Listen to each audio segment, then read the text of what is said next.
Brad Williams, Excel primed. Combine a list constant and two lists into a new single list. Recognize our lists, our blocks. We're stacking the blocks, but we want a header similar to our first block. We want to incorporate that into our VStack.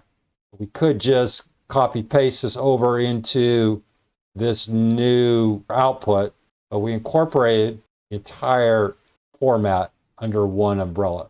This is simply an array, 3 arrays. Our first is auto color state, bracketed in curly brackets, B5 to D9. Notice how we separate these.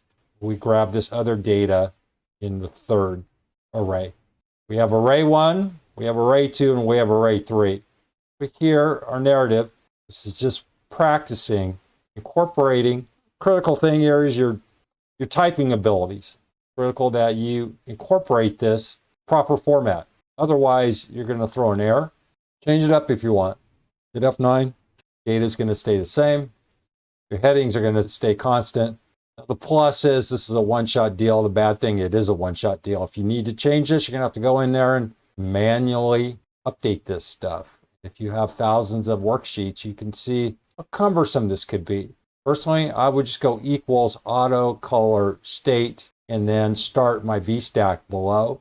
That way, if I make any changes to this original block, this data over here in this new block is going to change without me having to manually go in and fuss with each one of these VStacks.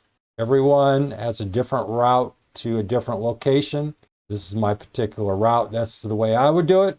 Brad Williams, Excel Prime, Williams out.